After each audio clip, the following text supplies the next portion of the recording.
नमस्ते छात्रों। इससे पहले हमने जो पहला पाठ अध्ययन किया उसके विस्तृत प्रश्न मैंने आपको दिए हैं। आपने उन प्रश्नों को अच्छी तरह से देखा भी होगा, छुड़ाया भी है। कुछ छात्राओं ने मेरे पास उसके उत्तर भी भेजे हैं, लेकिन अधिकतम छात्राओं ने उनके उत्तर मुझे भेजने की आवश्यकता है। तो आज हम दूसरा पाठ, इतिहास लेखन की परंपरा। अब पहले हमने देखा पाश्चात्य परंपरा, दूसरे पाठ में हम देखेंगे कि भारतीय परंपरा। इस पाठ में हम क्या देखने वाले हैं? पाश्चात्य परंपरा और भारतीय परंपरा दोनों। अब उसके बाद हम तुलना करने वाले हैं। तो सबसे पहले भारतीय इतिहास लेखन की यात्रा। तो पॉइंट 1 जो महत्वपूर्ण घटक है, उसमें भारतीय इतिहास लेखन की यात्रा के संदर्भ में जानकारी प्राप्त करने वाले हैं। इस पाठ में हम भारतीय इतिहास लेखन की परंपरा के विषय में जानकारी प्राप्त करेंगे। हमारी जो परंपरा है उसके विषय में हम इस पाठ में जानकारी प्राप्त करने वाले हैं।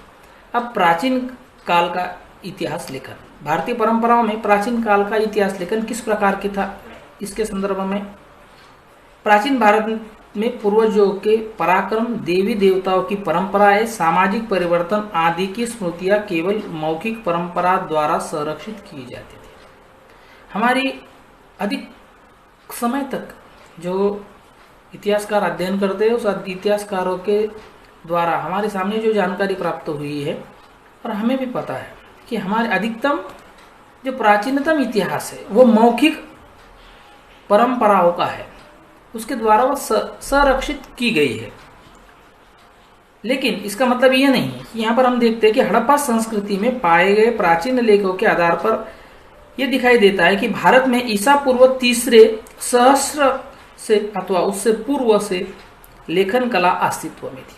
हमारे हड़प्पा मोहनजोदड़ो में ईसा से पहले 3 शतक से पहले भी जो लेखन कला थी वह अस्तित्व में थी। फिर भी हड़प्पा संस्कृति की लिपि जो है हम पढ़ने में हमें सफलता प्राप्त नहीं होगी, जिसके कारण हमें और जानकारी जो मिलती थी वो वहीं सीमित रह गई। लेकिन ईसा से पहले 300 वर्ष पहले हमारे देश में लेखन कला थी, यह हम उस बात से अनुमान या स्पष्ट रूप से कह सकते हैं। भारत में ऐतिहासिक स्वरूप का सबसे प्राचीन लिखित साहित्य जो हमारे पास है वो उकरे हुए लेखों के रूप में पाया जाता है। हमारे पास जो लेख पाए गए हैं खुदाई में, उत्खनन में, वो हमारे पास प्राचीनतम साहित्य में उसकी गणना होती है। इन लेखों का प्रारंभ मौर्य सम्राट अशोक की कालावधि में अर्थात ईसा पूर्व 3 शताब्दी से होता है। सम्राट अशोक के उकेरे हुए लेख पत्थरों के स्तंभों पर उकेरे गए थे। सम्राट अशोक के द्वारा, यानी लगभग आज से 2300-2400 वर्ष पहले सम्राट अशोक की जानकारी हमें मिलती है। उनकी जानकारी हमें किस प्रकार से प्राप्त होती है? तो उस समय जो शिलालेख प्राप्त हुए हैं, जो पत्थरों पर अंक लिखित है, और वहाँ से हमें उनकी विस्तृत जानकारी मिलती है। और ये लगभग आज से 2300-2400 वर्ष पूर्व के इतिहास की हमें साक्ष्य देती है। यानी भारत के इतिहास में, भारतीय परंपराओं के इतिहास में हमने पहले देखा कि मौखिक हमारी कथाएं, कहानियाँ बताई जाती थी। उसके उपरांत हमने ये भी देख रहे हैं कि जो अशोक का जो समय था उसमें हमें शिलालेख मिले हैं। उन शिलालेखों के ऊपर जानकारियाँ लिखी है, वो भी हमें इतिहास के उस उत्खनन में हमें प्राप्त होने के चलते उस समय की जानकारी हमारे तक पहुंचती है। साथ ही था ईस्वी सन की पहली शताब्दी से धातु के सिक्के, मूर्तियां, शिल्प, ताम्र आदि पर उकेरे गए लेख प्राप्त होते हैं। ईस्वी सन की पहली शताब्दी में, यानी आज से लगभग 1900 साल पहले, 20 यानी 2000 साल पहले, ऐसा कहेंगे कि शुरू के सालों में हमारे पास के कुछ ताम्रपट, कुछ शिल्प, कुछ मूर्तियां, धातु, सिक्के हमें मिले हैं। उससे भी हमें यह जानकारी प्राप्त होती है। उनके द्वारा महत्वपूर्ण ऐतिहासिक जानकारी हमारे पास प्राप्त होती है। सभी प्रकार की इन उकेरे हुए लेखों के कारण राजाओं के संदर्भ में उनकी कालावधि, वंशावली, साथ ही साथ राज्य विस्तार, साथ ही साथ तत्कालीन गतिविधियाँ, तत्कालीन सामाजिक ढांचा, जलवायु, अकाल जैसे महत्वपूर्ण घटकों की जानकारी हमें प्राप्त होती है। जो शिलालेख होते हैं, जो पत्थर होते हैं, जो ताम्रपट होते हैं, जो सिक्के होते हैं, जो मूर्तियाँ होती है, उससे हमें उस काल के संदर्भ में हमें जानकारियाँ प्राप्त होती है। यहाँ पर अपनी किताब में पेज नंबर 7 पर दिया गया है, एक चित्र है। उस चित्र के नीचे कुछ जानकारी लिखी वाली है, उसे समझ ले। यहाँ पर हम देखते हैं कि वह है सोहगौड़ा ताम्रपट। अभी सोहगौड़ा ताम्रपट कब का है, कहाँ पर प्राप्त हुआ है? यह जिला गोरखपुर उत्तर प्रदेश में यह उत्खनन में पाया गया, खुदाई में यह पाया गया। इस पे उस ताम्रपट पे क्या लिखा है? उस ताम्रपट पे मौर्य काल खंड का ये होना चाहिए, क्योंकि उसके ऊपर की जो जानकारी इतिहासकारों का मानना है कि ये मौर्य काल खंड का है। उसके ऊपर जो ब्रह्मी लिपि में लिखा गया है, साथ ही साथ इस लेख के प्रारंभ में जो चिन्ह है उनमें चबूतरा युक्त पेड़ तथा पर्वत, ये चिन्ह प्राचीन सिक्कों पर भी पाए जाते हैं। कौन से चिन्ह हैं? चबूतरा युक्त पेड़ तथा पर्वत, ये प्राचीन सिक्कों पर भी पाए जाते हैं। 4 खंभों पर खड़े 2 मंजिला मकानों की भांति दिखाई देने वाली चिन्ह भंडारों के निर्देशक होंगे, ऐसा इतिहासकारों का, भंडारों के, यानी उस समय के जो चित्र है, जो सिक्के है, जो पत्थर है, उनके ऊपर प्राप्त चिन्हों के माध्यम से यह अनुमान लगाया जा सकता है कि यह किस प्रकार से हो सकती है। अब यहाँ पर भंडारों का, अनाजों का उपयोग सावधानी पूर्वक तरीके से करना चाहिए। यह जानकारी देने के लिए उसके ऊपर कुछ अंकित किया गया है, अंकित है। ऐसा माना जाता है कि अकाल सदृश स्थिति का निवारण करने के लिए कौन सी सावधानी बरतनी चाहिए, यानी सामाजिक जो दायित्व है प्राप्त हुए वाले शिलालेखों पर हमें स्पष्ट रूप से वहां पर दिखाई देता है।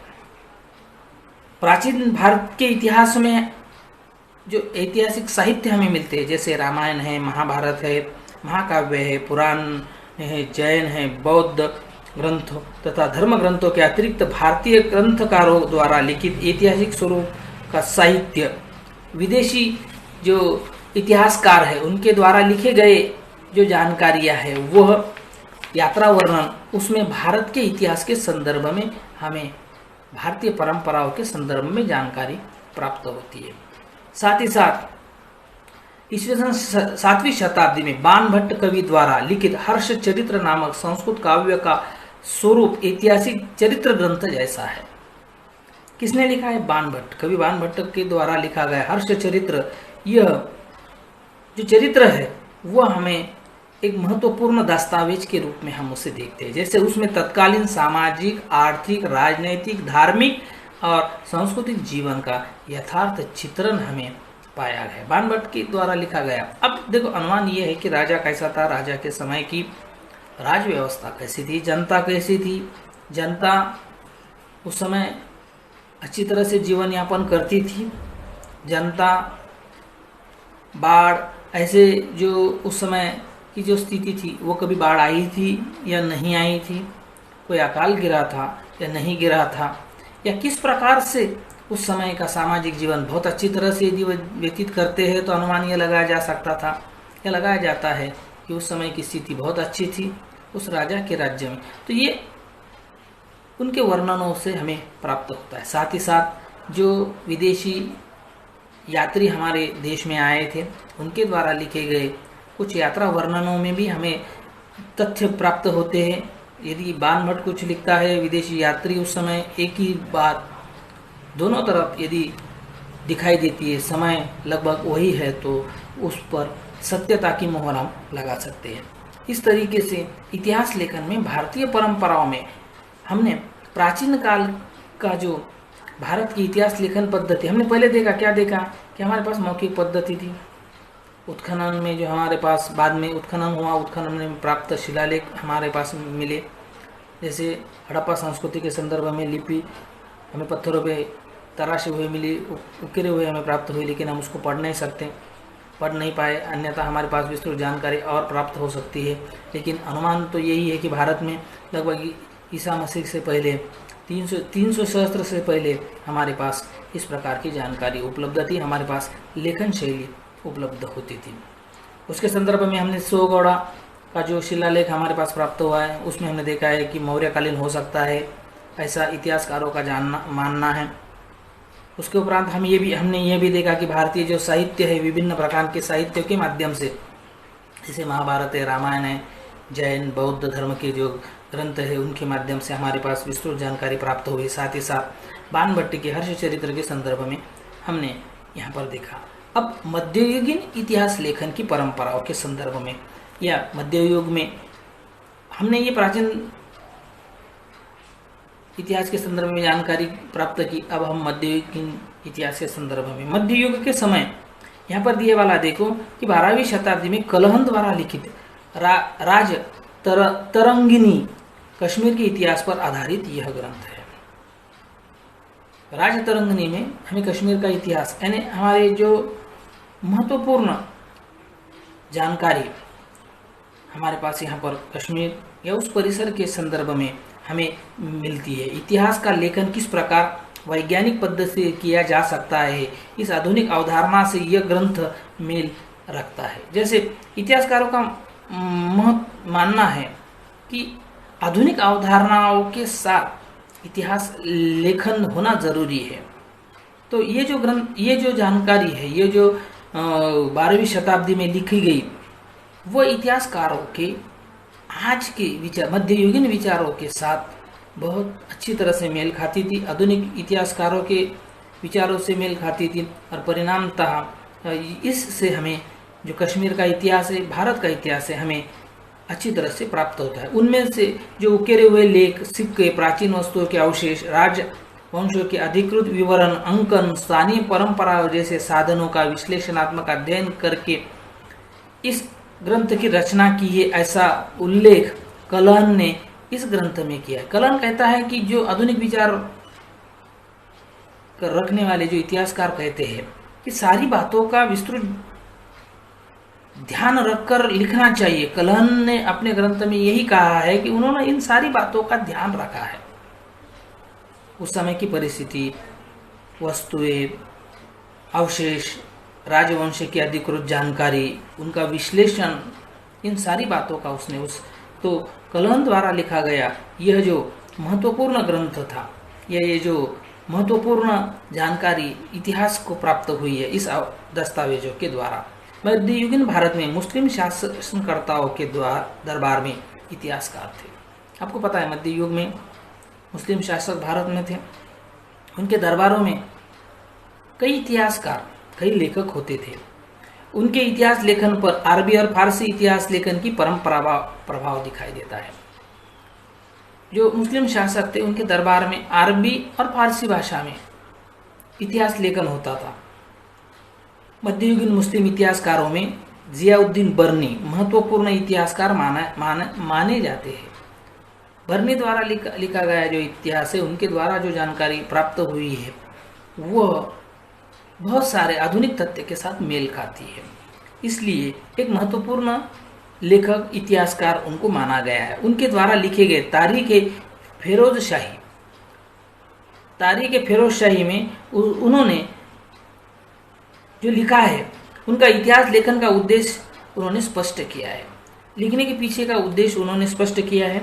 उसके मतानुसार इतिहासकार का कर्तव्य केवल शासकों के पराक्रम का और उनकी कल्याणकारी नीतियों का वर्णन करके पूर्ण नहीं होता, अपितु उनके दोष और त्रुटिपूर्ण नीतियों का विश्लेषण भी इतिहासकारों को करना चाहिए। यही नहीं बल्कि संबंधित कालखंड के विद्वान व्यक्ति, अध्ययनकर्ताओं के इतिहासकारों, संतों का सांस्कृतिक जीवन पर जो प्रभाव पड़ता है, प्रभाव को भी ध्यान में रखना चाहिए। बर्नी की इस विचारधारा के कारण इतिहास लेखन की व्याप्ति अधिक विस्तार से प्राप्त होती है, विस्तार उसका प्राप्त हो चुका है। वह कहता है कि केवल राजाओं के अच्छे कार्य नहीं, बल्कि उनके राज व्यवस्था में, राज कारभार में कोई त्रुटियां होंगी, वह भी लिखान में लिखना अत्यंत आवश्यक होता है। भरने की इस विचारधारा के कारण इतिहास लेखन को नई विचार व्याप्ति प्राप्त हुई। उन्होंने क्या कहा, यही नहीं बल्कि संबंधित कालखंड के विद्वान व्यक्ति, अध्ययनकर्ताओं, साहित्यकार और संतों का सांस्कृतिक जीवन पर पड़े प्रभाव की भी जानकारी लिखना। इतिहासकारों के साथ संतों के माध्यम से, साथ ही साथ जो साहित्यकार है उनके माध्यम से, विद्वानों के माध्यम से सामाजिक स्तर पर क्या बदलाव हुए वो भी लिखना आवश्यक होता है। मुगल शासकों के दरबार में इतिहासकारों के लेखन में शासकों की स्तुति करने और उनके प्रति निष्ठा व्यक्त करने की विशेष महत्व प्राप्त हुआ। अब राजा के दरबार में राजा की स्तुति, उस समय धीरे धीरे इस पद्धति की एक प्रचलन, जो कहते हैं, ये पद्धति की शुरुआत हुई। राजाओं को खुश करने के लिए उनके अच्छी जानकारी वहाँ पर लिखी जाती थी। उसके अतिरिक्त उनके द्वारा किए जाने वाले वर्णनों में सटीक काव्य छंद और सुंदर चरित्रों का अंतर्भाव करने की प्रथा प्रारंभ हुई। यहाँ पर क्या बताया गया है, देखो, इतिहासकारों के लेखन में शासकों की स्तुति करने और उनके प्रति निष्ठा व्यक्त करने की विशेष महत्व प्राप्त हुआ। साथ ही साथ उनके द्वारा किए जाने वाले वर्णनों में सटीक काव्य छंद, सुंदर चित्रों का अंतर्भाव करने की प्रथा प्रारंभ हुई। मुगल साम्राज्य का संस्थापक बाबर का आत्मचरित्र तुजुक बाबरी में उसे जो युद्ध लड़ने पड़े उनका वर्णन मिलता है। साथ ही उसने जिन प्रदेशों की यात्रा की है उन प्रदेश और शहरों का वर्णन, वहाँ की स्थानीय अर्थव्यवस्था, प्रथाएं, वनस्पतियाँ आदि के सूक्ष्म निरीक्षणों का भी समावेश होता है। अब तुजुक बाबरी में जो बाबर था, उस मुगल सम्राट था, वो कहाँ कहाँ गया, कौन से प्रदेश में गया, वहाँ की व्यवस्था कैसी थी, वहाँ के शहर कैसे थे, अर्थव्यवस्था, प्रथा है, साथ ही साथ वनस्पतियाँ, सूक्ष्म निरीक्षणों का भी उसमें उल्लेख किया गया है। साथ ही साथ इतिहास लेखन में एक महत्वपूर्ण अबुल फजल द्वारा लिखित अकबरनामा ग्रंथ का विशेष महत्व है। अब क्यों महत्व है? अधिक रूप में जिस जानकारी का लेखन किया गया था उसके आधार पर ऐतिहासिक दस्तावेज और कागजों का सावधानी पूर्वक किया गया संकलन और उसकी जानकारी की विश्वसनीयता की कसकर और कड़ाई से की गई छानबीन अबुल फजल द्वारा अवलंबित अनुसंधान पद्धति थी।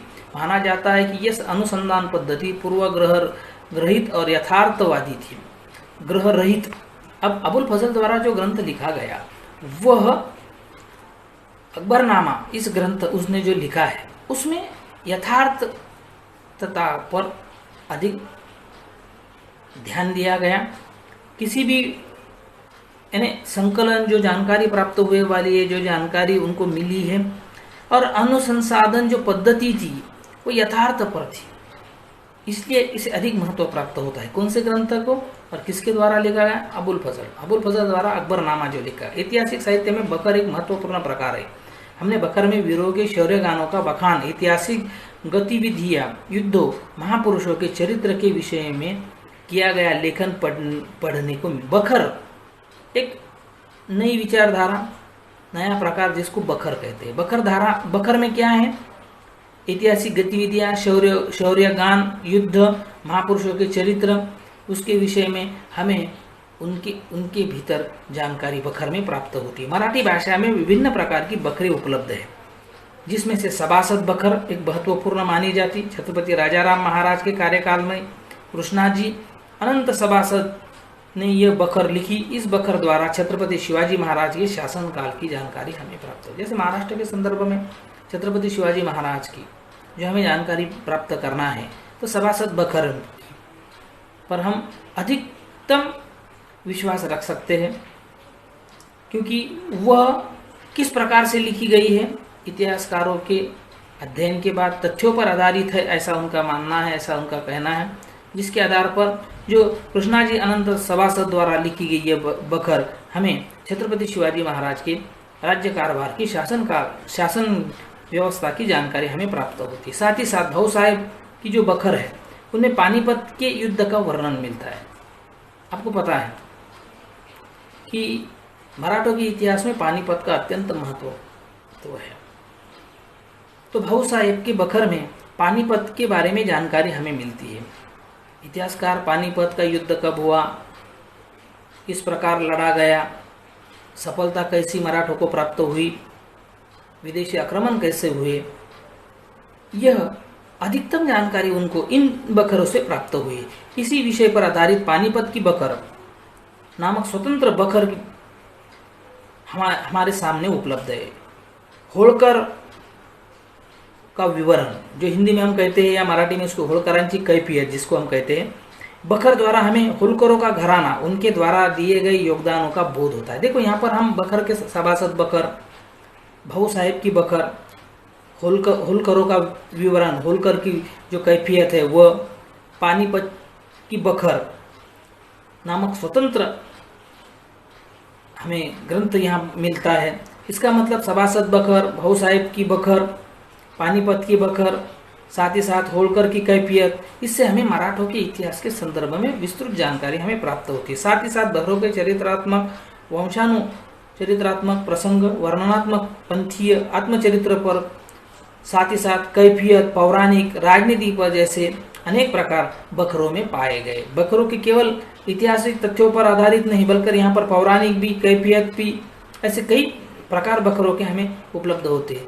लेकिन इन सारे दस्तावेजों से हमें भारत की परंपरा, किस प्रकार से भारत में इतिहास लेखन होता था, उस समय तत्काल समय ये लोग जो लिखान करते थे, उस लिखानों की एक पद्धति हमारे सामने नए तरीके से आती है। जैसे हमने देखा है कि जो मुगल शासकों के दरबार में मराठी सत्ता की जानकारी प्राप्त करना है, विभिन्न प्रकार के साधन हमारे सामने उपलब्ध होते हैं। आधुनिक कालखंड का इतिहास लेखन और अंग्रेजों का ऐतिहासिक कालखंड। अब यहाँ पर हम देखते हैं कि जो अंग्रेजों की इतिहास लिखने की जो परंपरा थी, पद्धति थी, 20वीं शताब्दी में अंग्रेजों के शासनकाल में भारतीय पुरातत्व अध्ययन को प्रारंभ हुआ। भारतीय पुरातत्व सर्वेक्षण विभाग के प्रथम महानिर्देशक अलेक्जेंडर कैनिंघम थे। उनके निरीक्षण में अनेक प्राचीन स्थानों का उत्खनन किया गया। उसके लिए उन्होंने प्रमुखता बौद्ध ग्रंथों में उल्लेखित स्थानों पर ध्यान केंद्रित किया। अब अंग्रेजों द्वारा जो उत्खनन किया गया, उनको प्रोत्साहन कहाँ से मिला? जो बौद्ध ग्रंथ है उनमें जो स्थान उल्लेखित है, उन स्थानों का इनके द्वारा विशेष तौर से किसने? जो अलेक्जेंडर कैनिंघम ने जो भारत में विशेष तौर से जो उत्खनन किया, बौद्ध ग्रंथ में उल्लेखित स्थानों पर ध्यान केंद्रित किया। आगे चलकर जॉन मार्शल के कार्यकाल में हड़प्पा संस्कृति की खोज हुई। यह सिद्ध हुआ कि भारतीय संस्कृति का इतिहास ईसा पूर्व 3रे सहस्त्र तक अथवा उसके पूर्व तक भी पहुंच सकता है। अब भारत का इतिहास इन अंग्रेजों के माध्यम से जो आधुनिक कालखंड में उनके द्वारा जो उत्खनन किया गया, उनको सहायता प्राप्त हुई। जो हमारे बौद्ध ग्रंथ है, धार्मिक ग्रंथ है, उनके माध्यम से, जिसमें कैनिंघम का उदाहरण हमने देखा, जॉन मार्शल का हमने उदाहरण देखा, जो कि हड़प्पा संस्कृति का उत्खनन हमें प्राप्त हुई, जिसके माध्यम से भारत का इतिहास प्राचीनतम इतिहास में एक है, ये भी दुनिया के सम्मुख आया। भारत में आए अनेक अंग्रेज अधिकारियों ने भारतीय इतिहास के संबंध में केवल इन्होंने नहीं, अनेक अधिकारियों ने लेखन किया। उनके द्वारा लिखे गए लेखों पर अंग्रेजों की उपनिवेशवादी नीतियों का प्रभाव हमें दिखाई देता है। अंग्रेज यहाँ आए थे किस लिए, ये हमें सबको पता है, उपनिवेशवादी नीति। और उन्होंने जो लिखा है वो उनके विचारों के माध्यम से लिखा है। उनको जिस दृष्टि से उन्होंने देखा है उस तरीके से उन्होंने वर्णन किया है। यथार्थ बातें हमें उसमें से ढूंढना है, निकालना है। यहाँ पर दिया गया है, देखो, जेम्स मिल द्वारा लिखी गई the histories of the British India ग्रंथ के 3 खंड 1817 ईस्वी सन में प्रकाशित हुए। अंग्रेज इतिहासकार द्वारा भारतीय इतिहास पर लिखा गया यह प्रथम ग्रंथ है। अंग्रेजी इतिहासकारों ने भारतीय के इतिहास पर लिखा गया कौन सा? The histories of the British India. जो ब्रिटिश इंडिया है उसकी हिस्ट्री उन्होंने 1817 में उन्होंने लिखी। ये प्रथम ग्रंथ है। उसके लेखन में वस्तुनिष्ठ दृष्टिकोण का अभाव और भारतीय संस्कृति के विविध पहलुओं के प्रति पूर्वग्रह दूषित दृष्टिकोण दिखाई देता है। लेकिन जो जेम्स मिल ने लिखा है वो क्या लिखा है? पूर्वग्रह दूषित है। पूर्वग्रह दूषित का मतलब होता है कि वो यहाँ आने से पहले उनको किस उद्देश्य से भारत आए थे, उनकी सोच जो थी वही सोच के माध्यम से उन्होंने भारतीयों का इतिहास लिखा है। 1841 में माउंट स्टुअर्ट एलिफिंस्टन ने द हिस्ट्रीज ऑफ इंडिया यह ग्रंथ लिखा। माउंट स्टुअर्ट एल्फिंस्टन मुंबई के गवर्नर थे। भारत के इतिहास में मराठी साम्राज्य के कालखंड का अत्यंत महत्वपूर्ण स्थान प्राप्त है। मराठी साम्राज्य का इतिहास लिखने वाले अंग्रेज अधिकारियों में जेम्स ग्रैंड डब का नाम महत्वपूर्ण है। उसने the histories of the Maratha ग्रंथ, इस ग्रंथ के 3 खंड है। भारतीय संस्कृति इतिहास को हीन मानने की प्रवृत्ति अंग्रेजी अधिकारियों में पाई जाती है। यही प्रवृत्ति ग्रैंड डब के लेखन में भी स्पष्ट रूप से दिखाई देती है। ऐसी वृत्ति राजस्थान का इतिहास लिखते समय कर्नल टॉड जैसे अधिकारियों के लेखन में भी पाई जाती है। विलियम विल्सन हंटर ने भारत का द्विखंडात्मक इतिहास लिखा। उसमें हंटर की निष्पक्षता की प्रवृत्ति दिखाई देती है। डब के इतिहास लेखन में पाए गए दोषों को 19वीं शताब्दी में नीलकंठ जनार्दन कीर्तने और वीका राजवाड़े ने उद्घाटित किया। अब जो अंग्रेज अधिकारी यहाँ थे, उन्होंने उस समय भारत के संदर्भ में जो लेख लिखा, जैसे कि ग्रैंड डब ने the histories of the Maratha लिखा, साथ ही साथ यहाँ पर कर्नल टॉड ने जो राजस्थान का इतिहास लिखा, साथ ही साथ उसके अलावा जो हमने इससे पहले भी जेम्स मिल के संदर्भ में जानकारी प्राप्त की, जो अधिकारी थे उन्होंने उनके दृष्टि से भारत का इतिहास लिखा, लेकिन वो पूर्वग्रह दूषित था। भारतीयों के प्रति उनके मन में जो विचार थे, वो विचार यहाँ पर हमें स्पष्ट रूप से उपनिवेशवादी विचारों से वो प्रेरित थे। यानी भारतीयों को कम लिखना, भारतीय संस्कृतियों को कम लिखना, उनकी बुराइयां का ध्यान अधिकतम प्रकाश उसमें डालना है, उस पर केंद्रित करना है। इस पद्धति से उन्होंने इतिहास का लेखन किया। लेकिन जब भारतीय इतिहासकारों की इतिहास लेखन की परंपराओं की शुरुआत हुई आधुनिक भारत के इतिहास में, जिसमें नीलकंठ जनार्दन कीर्तने और विकार राजवाड़े ने इन सारी बातों को दोबारा स्पष्ट रूप से लिखा, उद्घाटित किया, उन इतिहासों को केवल ब्रिटिशों की दृष्टि से नहीं बल्कि यहाँ पर निष्पक्ष दृष्टि से लिखकर उन घटनाओं को जनता के सामने लाने की उन्होंने कोशिश की। इस प्रकार से जो आधुनिक भारत का इतिहास है, विशेष तौर से जो अंग्रेजों द्वारा लिखा गया मध्ययुगीन कालखंड के संदर्भ में, साथ ही साथ जो हमारे प्राचीन कालखंड का जो इतिहास, प्राचीन, मध्ययुगीन और आधुनिक जो अंग्रेजों द्वारा लिखा गया, उसकी जानकारी इस पाठ में, इस आज के वीडियो में प्राप्त की।